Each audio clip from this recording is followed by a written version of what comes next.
Yep. Give me a nod when you're ready. Like Shooter's ready. Stand by.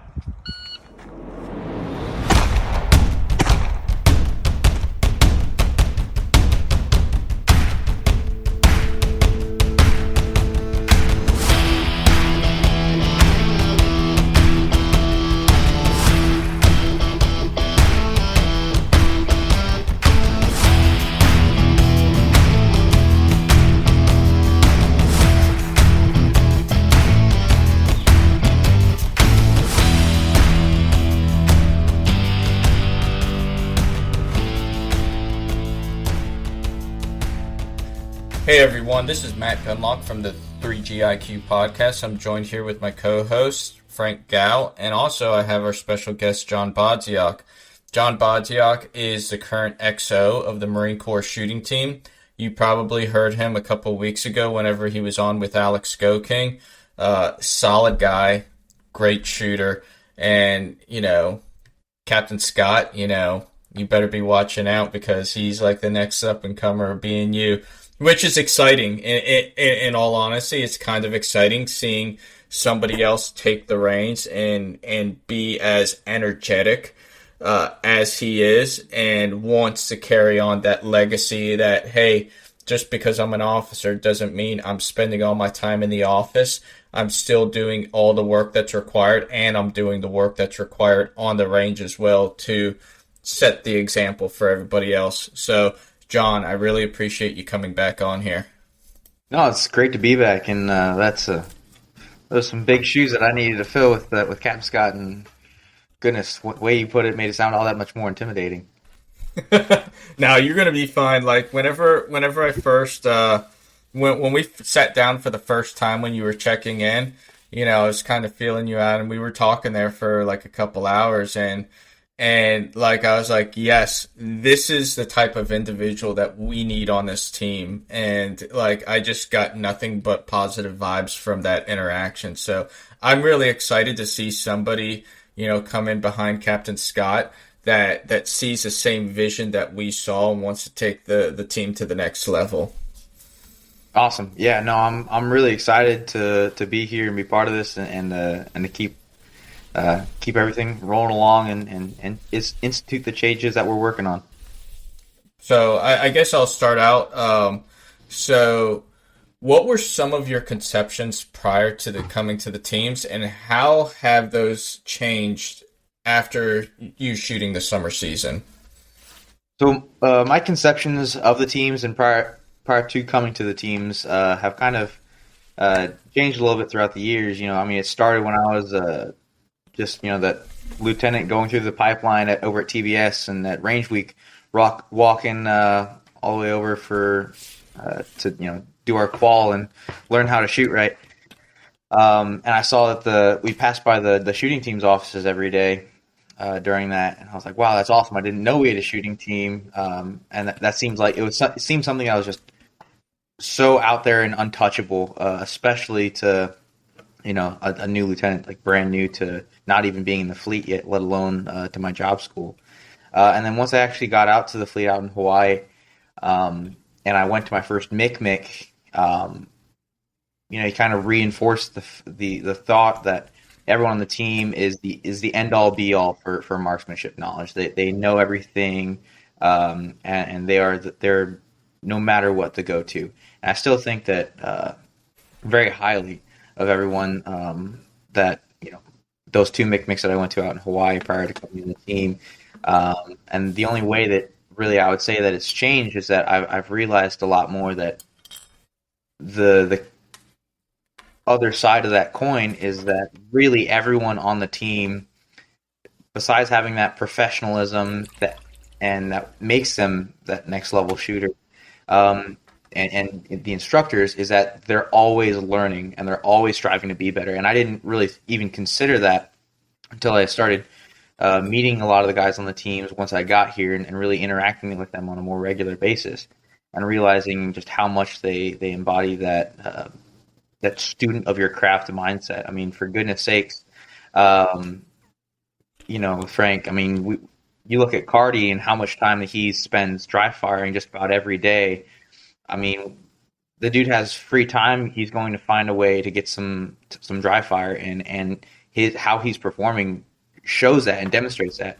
And he's just as much as willing to try to share with you what's working for him, what he's learned from all these different courses that he's gone to, and the other guys on the team are no different, and really in just their dedication to the craft, and not only becoming the best they can in that, but also taking that and figuring out how they can instruct it back to the fleet and give back to the Marine Corps as a whole, which again is just super impressive, and very humbling to be a part of.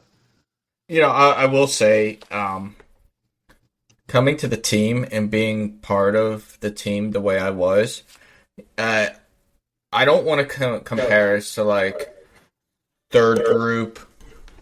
What's going on here? It seems like okay. Sorry, I'm weird. messing with something. I don't want to compare us to like third group or MARSOC or any of those organizations because like they're at a next level. Right. But they have a certain level of passion because like to them, like they have to be perfect at everything they do in order to survive whenever they go to combat. But in the infantry you get in the Marine Corps in general, you get varying levels of professionalism across the board with all the Marines that you get. Some that are disinterested and they feel like their recruiter lied to them.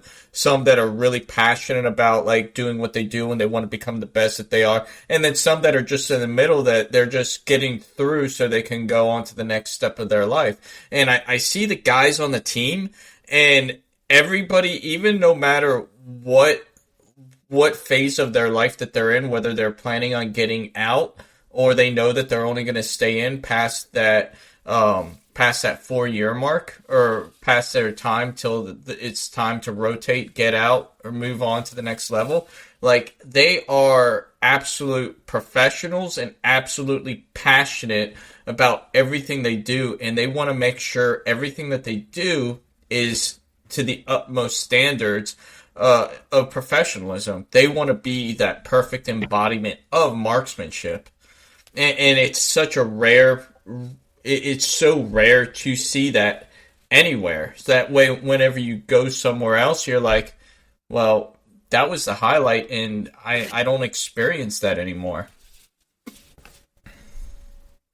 Yeah, I don't know. It's just something I noticed. No, absolutely. Teams is definitely a special place, and you're going to eventually miss it when you're gone. But for the time being, we still got you for a bit, and I think you're going to do great things, John. I want to talk about the summer season some. So you've experienced a lot of growth as a shooter during a short amount of time. I think when the first major match that we shot together, you guys had already started summer season before, was Western PA. And from that point on, I think what I saw from you was at a certain point, like the aggression kicked in, and you were moving from position to position like a scalded hound, man. Like you're getting after it, and your raw times were up there. The accuracy just needed to follow, and I would say that like the accuracy has definitely followed. So you've become like you definitely beat me a few times over the summer match season. It's great to see. Like you have a lot more growing to do in your time with the teams, but what were some of the cornerstones of that growth? And if you could break it down in terms of like physical and mental and just some of the coaching that you got from the guys on the team, I'd love to hear about that.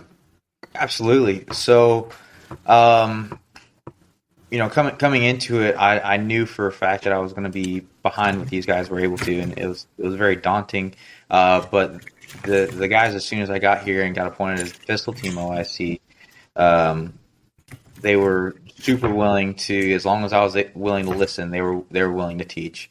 And so I was just trying to get as much as I could from figuring out what shooting with occluded sights was.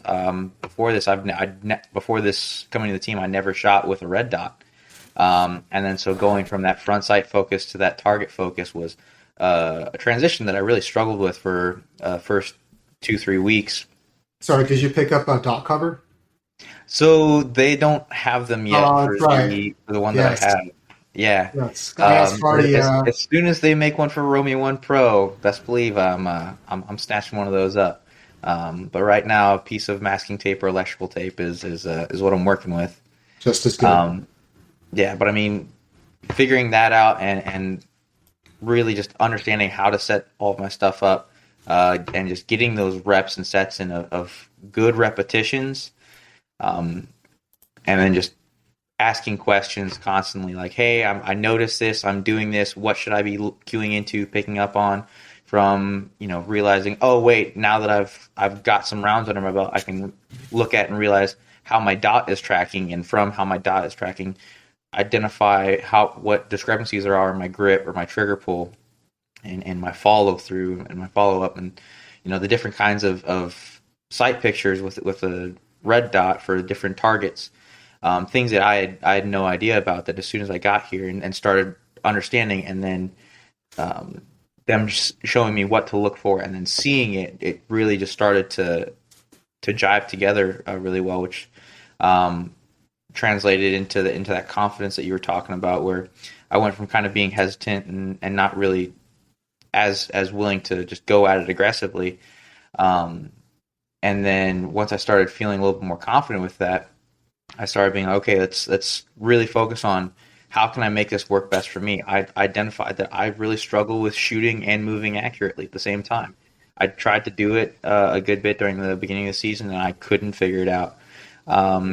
But the guys helped me realize, okay, so there's plenty of GMs and just absolute studs out there that are much more of move as fast as you can from position to position, and just make sure your transitions are clean. So for the rest of the season, I started focusing a little bit more on that, and then Area 5 is where it started to kind of turn over there, and then Area 8 is where I think it really clicked for me. That okay, I can push it here, dial it back here, and then making sure I'm good about confirming my shots at speed, and then forcing movement between targets. It really just all started to kind of click there, and then really, I mean, there were a couple times, especially before Nats, to kind of just really get it into my brain about the aggression for movement, where I was pretty much making myself run suicides on Sat Bay, just trying to get gun up right before I come around a barricade, or really transition hard between targets, things that I knew were slowing me down and adding time that I could try to shave off and just refine. And all that was just things I identified from after the matches, asking the guys that were there, hey, what'd you see, or what are some things that you noticed that I'm still a little bit behind on that I could work on, and so like you said, it's translated to actually some really good growth for me. I'm really excited to keep at it, and hopefully get up there with the rest of y'all and everybody else, get out of B class and start working my way up a little bit throughout this next season. If you keep shooting the way you are, you're going to match bump out of B class. No worries. I wouldn't worry about the classification. It just kind of comes organically. I myself am like 1.5% away from M class, but now I'm shooting open, so whatever. Missed that window of opportunity. It's whatever. I think one of the first things, yes, might have been Western PA, it might have been Area 5, but you were asking me about shooting on the move. I basically told you, like, there are targets that are more permissive and there are targets that are punishing. So you want to move on the targets that are more permissive. Is that something you implemented? Absolutely. Just really implementing that as part of my stage plan. When I first started thinking about stage planning, when I was kind of out and first getting into the sport and kind of figuring out how to do it myself, it was much more of like, okay, what's a logical way of going through this in a sequence, not really identifying, what's a good open target to come in on that I can start shooting and not have a good foundation or sight picture for, that I can accept that margin of error a lot more. And then, what are some other ones that, I should probably make sure I really steady up a little bit more for, like, partials or no shoots. And that was part of the thing that clicked, is, when you pointed that out, and then getting those reps in where it just kind of started to coalesce and understand where those boundaries are, and then implementing it in that stage plan. And then, the hardest part, actually running your stage plan. it kind of all started to work out there. And again, I attribute that entirely to y'all being so willing to help me out, both you and everyone else on the team. Well, part of it too was that we saw that you were making strides, and we saw that you're putting in the work. And when you run into people like that, you want to help them out. You want to see them do better. It's really one of the best parts about competitive shooting, practical shooting, is that everyone wants to see each other do great things. So yeah, it was a pleasure to be able to throw you some coaching tidbits. Your movement, I would say, is your strong suit. Has that helped you define like your shooting style? And I guess my follow-on question is: was there a point at which you were feeling yourself and you were pushing hard, but then it kind of like bit you in the butt, and you realized you need to tone it back a little bit? So there was one stage specifically at Area 5, I think it was. Area 5 was hard, man. It was. I think it was the Virginia count where there was the two separate ones shaped like an L, where it was one shot per target. Oh, the fixed time stage, yeah. Yes, the fixed time stage. So for that one, we practiced it a couple times or something similar to it prior to going, and then once we showed up, went at it, and I was like, okay, I need to get up there as fast as I can. Well, I went up there so damn fast that I ended up almost running through the barricade, punched my gun all the way through, and had to come up and shoot in a really awkward position for the entire left side before I could fix it when transitioning over to the right side. Still managed to make it under time and had all my shots on targets, but there were some really sloppy shots and, in my opinion, some lucky shots because of that, because I went too hard too fast and didn't account for braking right enough, and I had enough time left over where I overrushed it and it bit me. Yeah. I'll say to that, last December when I was shooting a match, I was like, hey, I'm just coming out here to have fun. I don't care about placement, but I just want to, in a match setting, I want to see how fast I can push myself.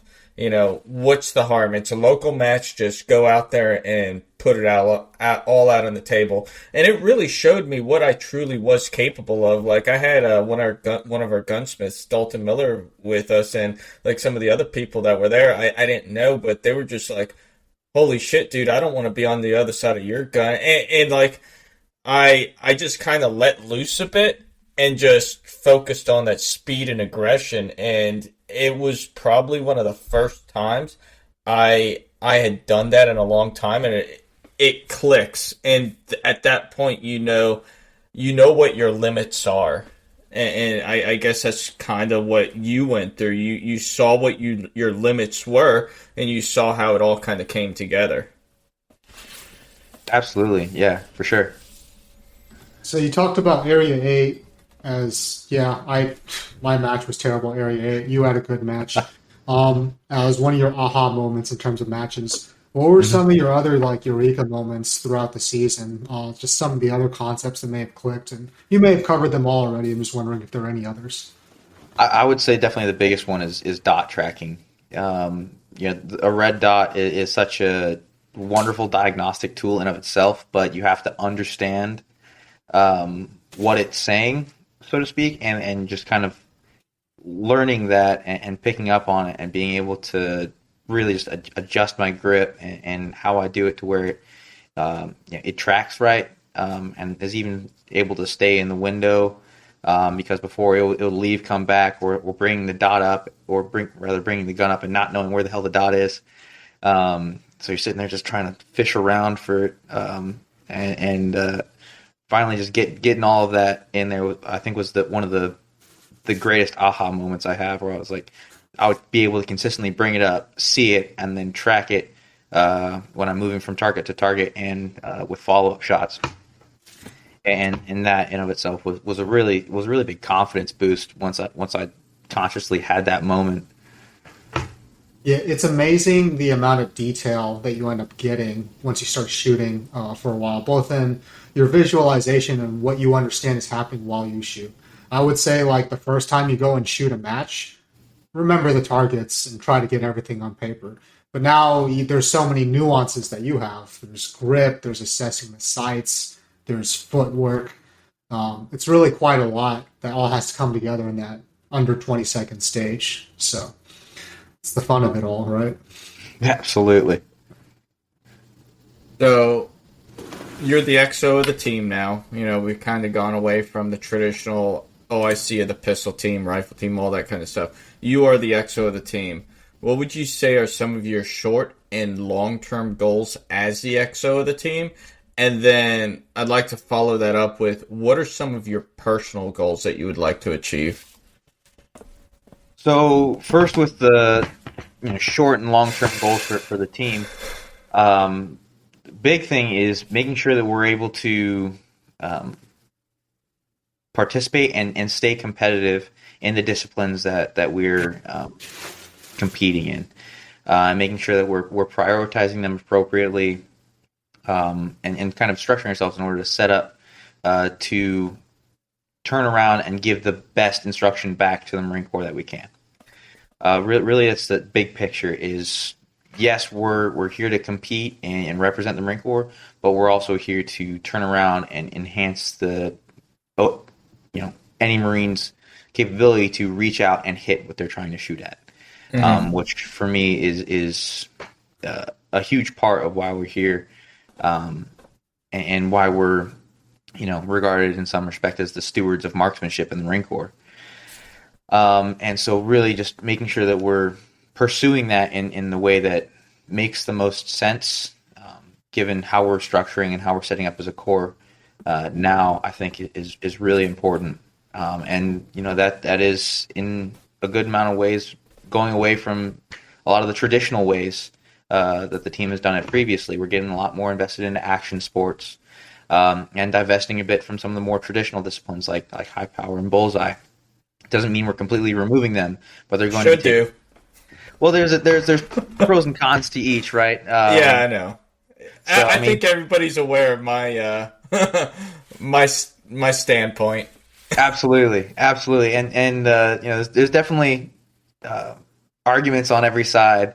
But while the Marine Corps still teaches both sides, we're going to continue to participate in them and pursue them appropriately. While they're still teaching the fundamentals in the entry level, we still need to make sure that we can speak to that just as intelligently as we can to the other Marine who's trying to put as many rounds on target as accurately and as quickly as possible at any range. I kind of look at it as, and I'm sorry for kind of interrupting. Oh, you're good.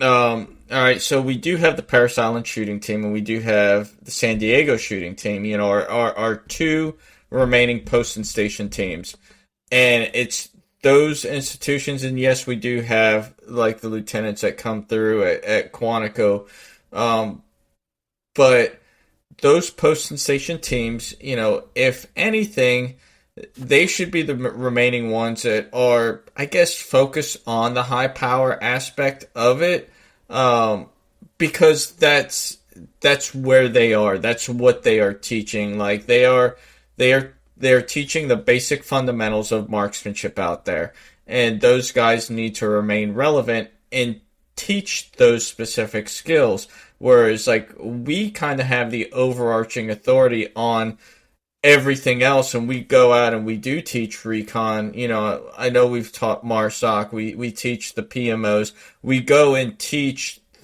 things that are relevant to Big Marine Corps. It's like the building block approach. Hey, here, for so many years, all they did was ART, high power style, and there was no progression past that. Well, we are finally at a crossroads in the Marine Corps where it's like, hey, you're not doing ART anymore. We're going past that, and we're going to push you to another level. And so that's part of our jobs. Like ART or ARQ is another aspect of it. Like they're doing that now, but we now have that opportunity to say, hey, let's not just stop there. This is also what we do. And that's kind of where I see that going. We shouldn't be focusing on the high power aspect. It doesn't do us any justice. Right. No, I completely see what you're getting at, and that's essentially what we're doing is we're taking a large portion of our focus away from it, For the longest time, it's been the primary focus and the main effort really of the shooting team. And so now we're starting to get away from that a lot more and maintain a footprint in it, but by no means is it the highest priority anymore. Just like you were saying, to where now we're getting much more involved with the forces as a whole, whether it's the infantry or recon, or any of the other communities out there where they're much more dynamically inclined. And even just, you're any Marine from the fleet where they're going out and shooting ARQ, which, like you said, is much more, gas gun, PRS-esque. That's aligning much more with our action type sports and our PRS team, our multi-gun team, and then, even for, all the teams that we're going out there and providing mobile training to teams to, a lot of them are asking for pistol specific things as well. And our pistol guys are just absolutely crushing it with that. Yeah. And as far as continuing on with the question, we're also starting to pursue a lot of other forms of competition as well. For instance, we've gotten into something that we'll probably touch on later, which is some night competitions, running both white lights and NVGs, passive and active aiming, kind of experimenting with that. And then one of the ones that I really like that we're kind of doing a bit with Hard as Hell 3-gun is some of the more physically inclined marksmanship competitions as well, where it's not just how well can you shoot and how fast can you shoot, but also, okay, we're going to stress you out even more by putting you under physical load and physical duress, and you still have to be able to maintain that accuracy standard, similar to like you guys do with the tactical games. The tactical games, exactly. So whether it's those specifically or other ones, I'm definitely personally very interested in trying to get at least a bit of our footprint in that expanded as well, because I think as a corps we're very, as much as we're regarded as every Marine and marksman rifleman, it's also we hold in high pride our physicality as well, and I think it's good that we, if given the opportunity, are represented that just as much as we are able to represent the other competitions. Agreed. And I know you're very interested in doing tactical games, and I know we're probably gonna kind of game plan a match that we can both head up to sometime, split the cost, hang out, bullshit, all that kind of stuff. And I think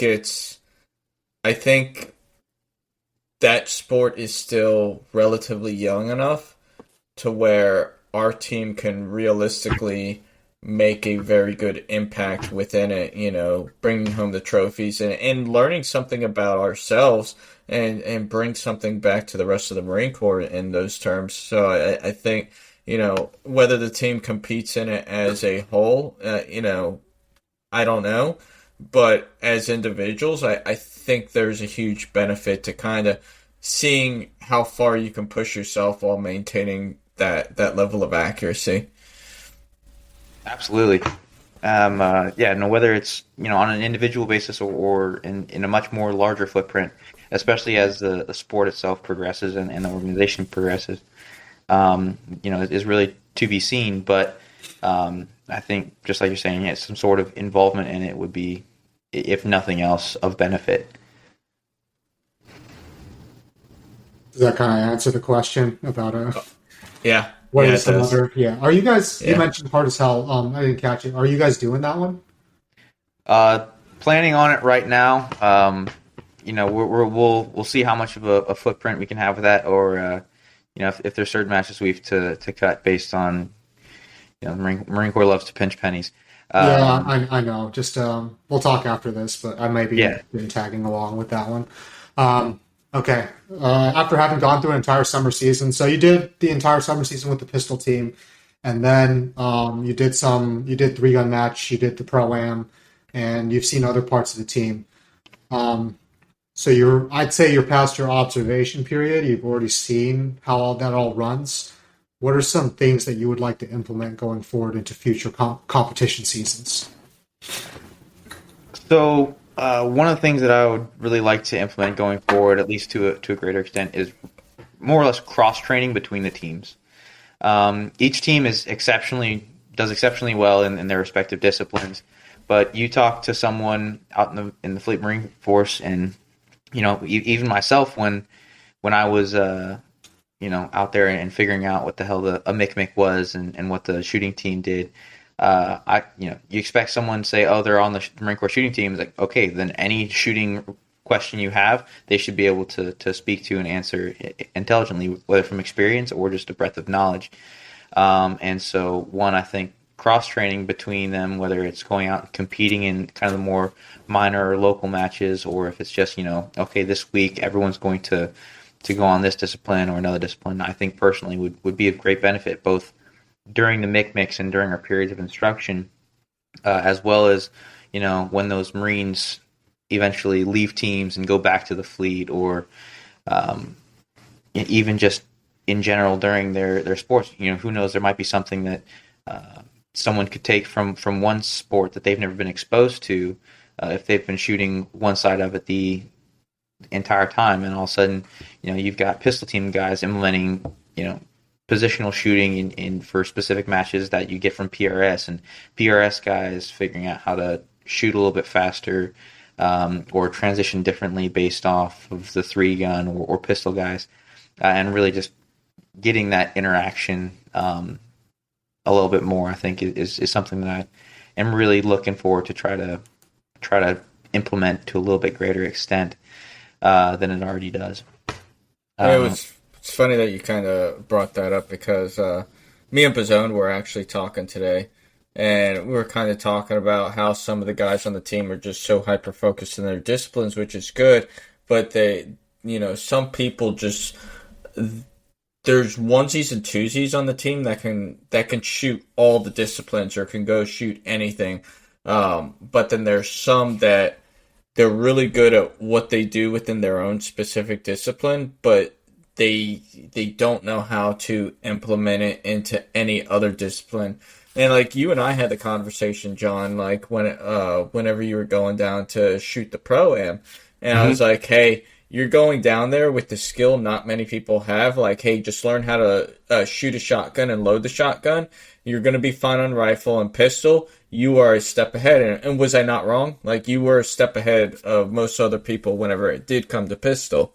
Absolutely. The confidence from that really played out. Even transitioning back over to iron sights for that, and getting, just about no time to make sure that, I was hitting what I was aiming at, and a total of like an hour to figure out how to quad load. Just like you're saying, just focus on what you need to focus on, rely on what you're able to rely on, and go from there. And it seemed to work out pretty good. Last question I'll ask you, John, before we move on to the other subject for this episode.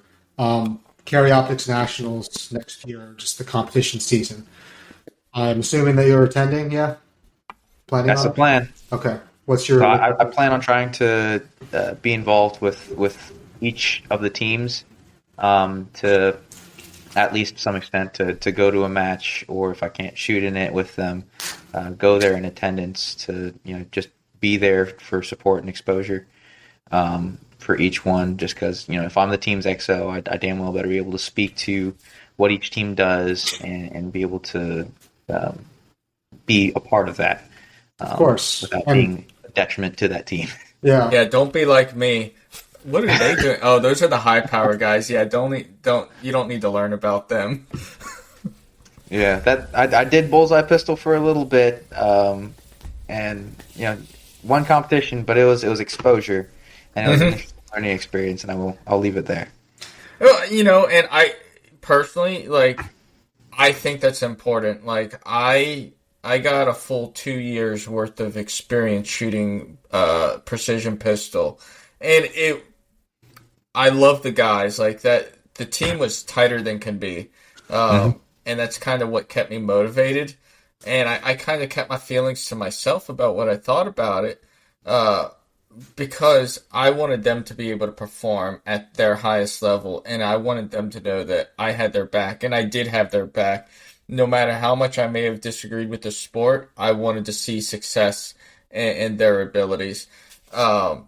but yeah, it was kind of like time to move on. The relevance factor. But you took home a B class trophy from this last Carry Optics Nationals. What's the goal for the next one?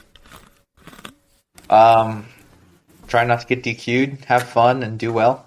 That's my goal for most of them. Is even when it comes down to mindset, a lot of these guys let the score hawk figure out, how am I doing? And in my opinion, it's a way for me to get inside my own head. Yeah. I don't want to worry about it.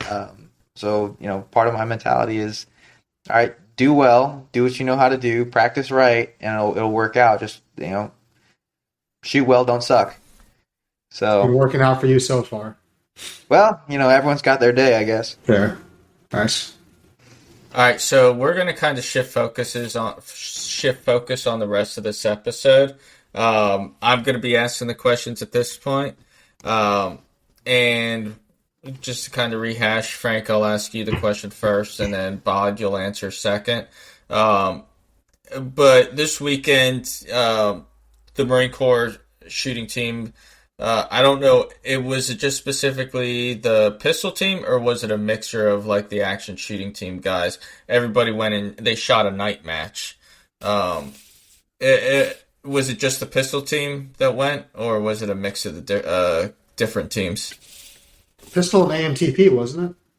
Yeah. Okay. So from the shooting team, it was primarily just pistol guys, and then a bunch of the guys from AMTP. Yeah. Okay. I don't think any of the action guys made it out there. No, they weren't able to.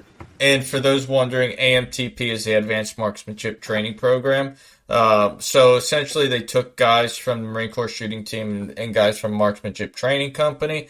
They put them together, and they created a program of advanced marksmanship that can be taught at the schools of infantry, both east and west. And it's kind of the new, what is it called? The infantry, the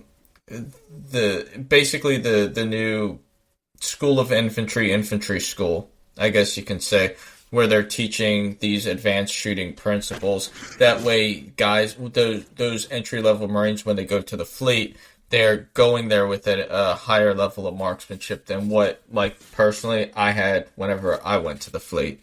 So that's who the AMTP is.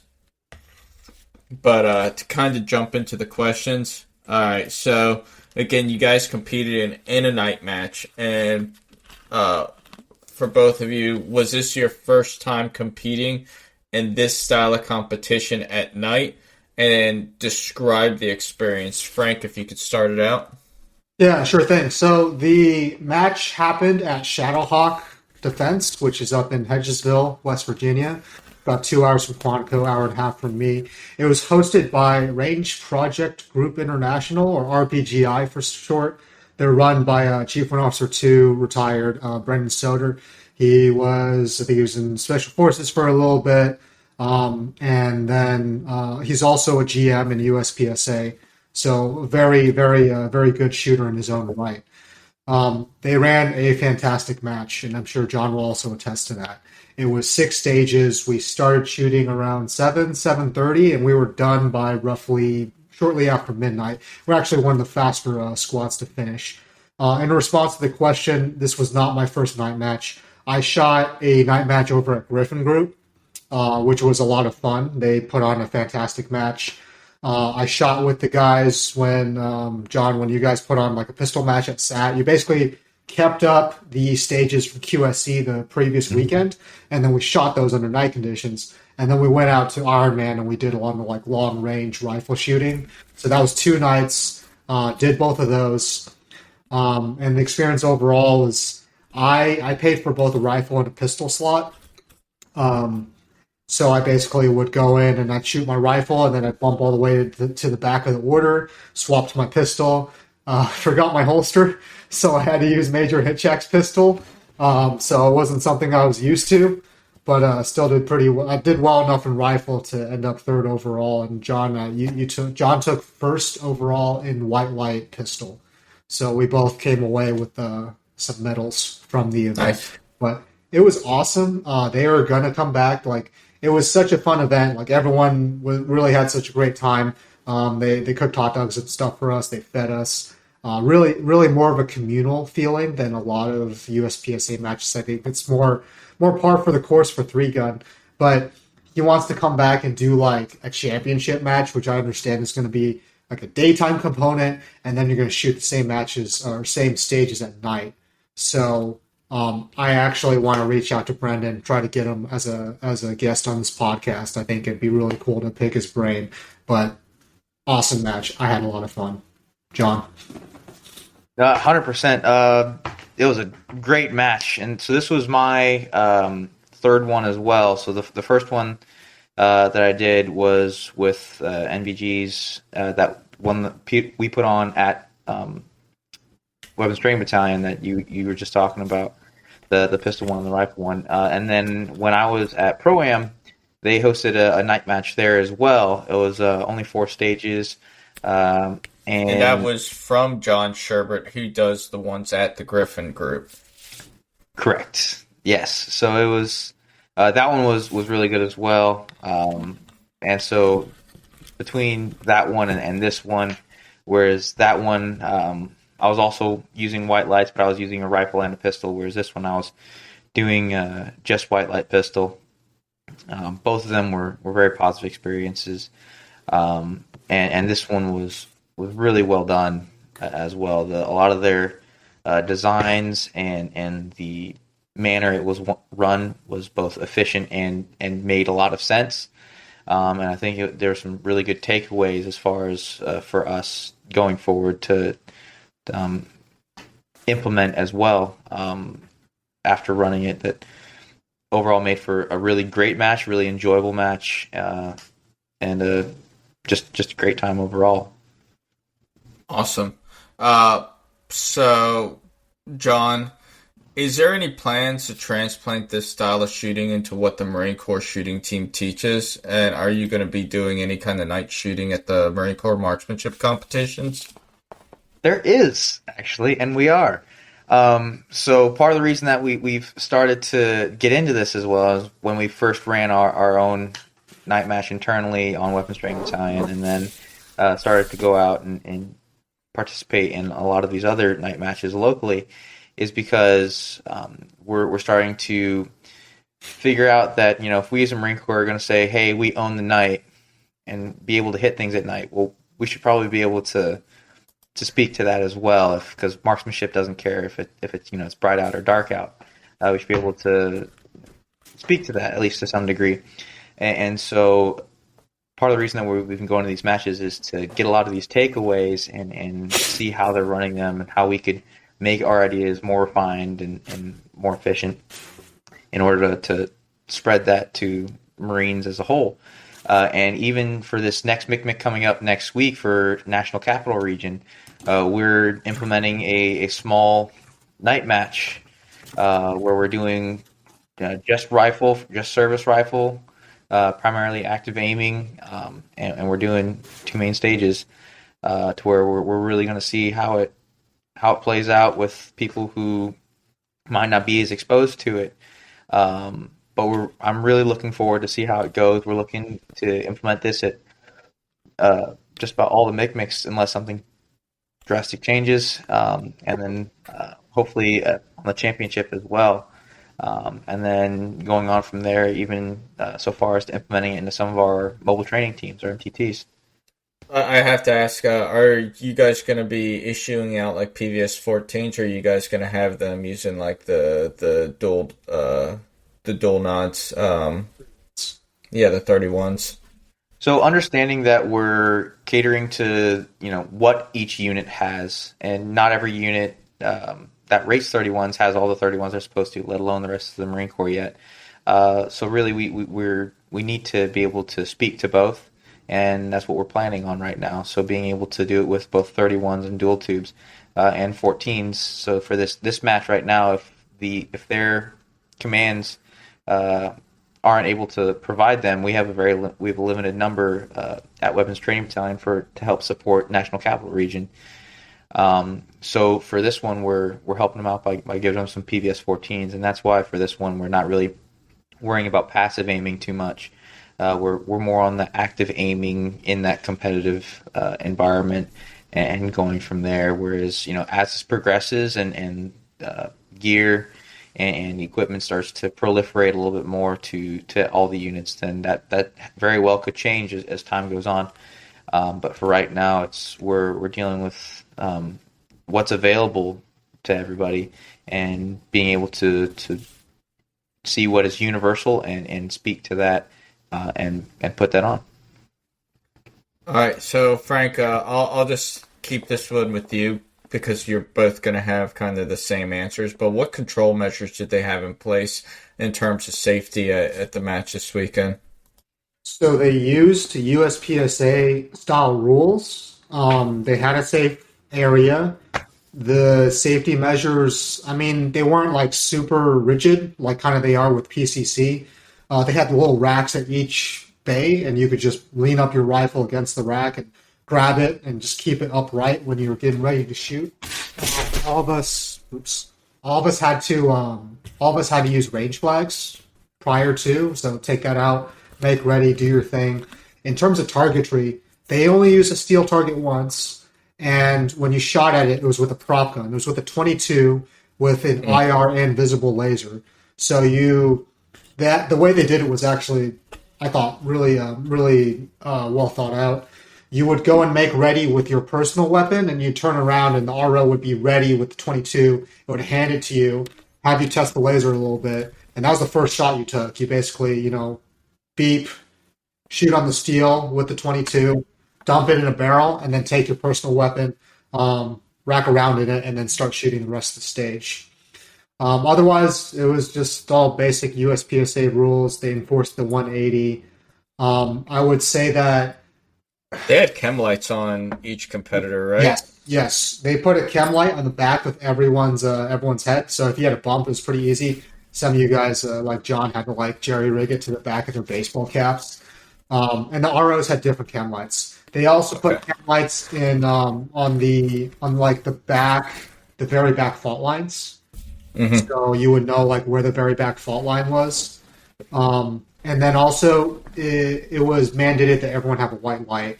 So the way the unload, show, clear procedure was, you would finish shooting. It's if you were finished, unload, show, clear, take off the nods, unload, show, clear. At that point, the RO would shine a white light and visually inspect the chamber. And then if you were a pistol, you would pull the trigger, holster, and then you'd be done. If it was rifle, you'd have to pull the trigger on an empty chamber and then insert the range flag, point the rifle up, and then you were good.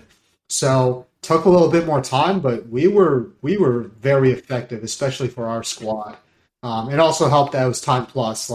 It was just 2 hits on paper and then just move on. And we were scoring by exception too, which you have to for these night matches. People love shooting at night, but nobody wants to be out there till 2, 3 in the morning because you still got to drive home and all that stuff. Yeah. This last question's for both of you. And I guess kind of the premise for this question is, I remember way back when I was a young Lance Corporal, in Iraq, 2005. I know that's a long time ago for you, Bod. Elementary school. Oh man, I'm old. But I remember the very first night patrol I ever went on. It was the very first patrol and mission that I ever went on. We left the wire and we patrolled probably a good 8 miles on foot to our objective. We started the patrol roughly around midnight. Good thing for me is that the moon, it was a full moon. Bad thing that happened is within 5 minutes of the patrol, I was using PVS 14s, the old 2-eye monocular. And those things are ancient anyways. They stopped working within 5 minutes of stepping off on the patrol, and I had to just use my bare eyes. Luckily, like I said, there was a full moon, but that didn't give me too much confidence in that equipment. And like you kind of said before, we own the night, but do we really own the night? And so my question is, and Frank, we'll start with you. What is your confidence level now utilizing nods when shooting in the pitch black conditions? Yeah, it is a common refrain that we own the night. I would say that for some units, we have to FOSS the night. I would joke. Yeah, so I really got into it. I'd say the first few times I went out, just working with like active and passive aiming. John mentioned it before that at the Mix they're just going to do active aiming. That's honestly more fun. You're just running around with a laser and just blasting stuff. I did two of my first stages up at RPGI were with passive aiming just to get used to it. I'm always learning new things under nods. When I aimed in, not the make ready, but the save table with my rifle, I realized that my sword ends were getting in the way of my cheek weld. So I just kind of pulled them up and used like in-ear ear pro for the passive aiming. And then when I started using my laser, it didn't really matter anyway. But in terms of like the gear set is completely different, and the opportunities for you to shoot under those conditions are so much more restrictive. Like, John, you guys could set it up on SAT whenever, but for most of us, like, aside from LARPing in the basement, like, actually going out and putting live rounds through, you kind of got to go out and seek a range that's going to allow you to do that. And I had ranges that were permissive-ish back in North Carolina. Really, you need someone with a large backyard to go out and, like, just mess around with. But small things like the adjustments, the counterweights for your nods, the setup of your equipment, where all those wires are going to be run, that takes a lot of time to get right.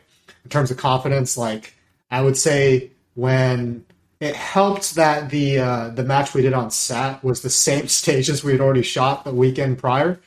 That helped with the confidence bit because you already knew this plan for those stages. But when we transitioned to Ironman, I knew, and I think it also rained that night too. My footing, I was a lot more careful with my footing, especially coming back from my injury. And then this last weekend, I was moving pretty aggressively under knots, which felt really great. You can get away with it. It just, you got to practice it. Not sure what else you got to add, John. Well, since John did white light, I'll kind of preface it with my first experience clearing house to house at night was in Haklania, Iraq, which was near the Haditha Dam. And we probably stepped off of that in tracks probably around 2 o'clock. Probably roughly around 1 o'clock in the morning as well. And there were times where we were using the white lights while clearing houses. Like nods weren't enough. White light became a thing. Based on your experience, and I guess whenever we were doing that, like we did have light discipline. We didn't keep light on all the time. It was just whenever we had to like go in, flash it on. That way we weren't like giving ourselves away all the time. Going into this in a competition mindset, though, what's your confidence level utilizing white light while shooting at night? I would definitely say that after each iteration it grows, but that's also because, just like Frank was saying, every time you do it you learn something, and you figure out, okay, you come into it with an expectation, and then all of a sudden you're like, oh, I didn't realize that. Then you have to adjust. For instance, hardly ever shooting with a light beforehand, let alone one during the day, and then coming in and realizing, oh shit, if I have to pick this up off the table, where the hell's my gun again? Like, where did I put it? And then not only hitting a reload without the light on for light discipline, but also turning the light on and then engaging where your targets are. It really reinforced that situational awareness and spatial awareness part of it coming into it. And then as soon as that light goes on, anything with a reasonable amount of lumens, any sort of night vision you had is gone. And so, even something as simple as the very first stage we were on during the make ready, I had my dot on, turned the light on, and as soon as I turned the light on, my dot just went away. Yep. And I was like, oh, that's right. Like the brightness that I would have it at to see and not be overbearing, when I'm shooting without a light, all of a sudden, as soon as the light comes on, I need to adjust that, and it's something I didn't even think of until the make ready.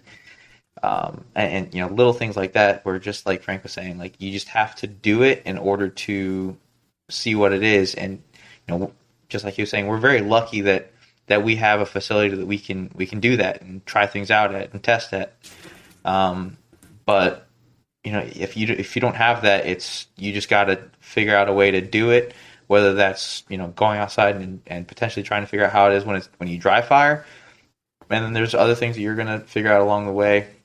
Whenever you're going out and actually shooting, like if you're trying to do passive aiming, and all of a sudden you realize your ear pro's not gonna facilitate that, or your riser isn't high enough, and you're trying to look through a toilet paper tube with a toilet paper tube, both of which with magnified optics, and it's a mess and things that you don't think about until it becomes a problem.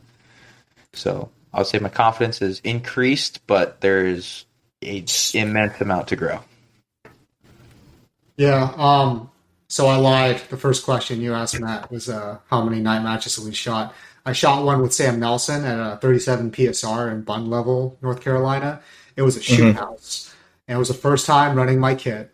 I had a maul on my rifle, and I had my PVS 14 at the time. And the illumination was so high on the maul that every time I rounded a corner, like there were threat targets and hostage targets, and it all washed out. I think I shot everything. I shot all the hostages.